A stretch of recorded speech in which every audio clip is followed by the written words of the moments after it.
പരിശുദ്ധ ജപമാല രാജ്ഞിയുടെ തിരുനാൾ നമുക്ക് നൽകുന്ന സന്ദേശം നാമും അനുദിന ജീവിതത്തിൽ ഭക്തിയോടെ സ്നേഹത്തോടെ ജപമാല ചൊല്ലി പ്രാർത്ഥിക്കണം.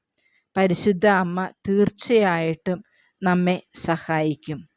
ഏതൊരു സാഹചര്യങ്ങളിലും ജപമാല ചൊല്ലി പ്രാർത്ഥിക്കുമ്പോൾ ഒത്തിരിയേറെ സംരക്ഷണവും ശക്തിയും ധൈര്യവും നമുക്ക് ലഭിക്കും.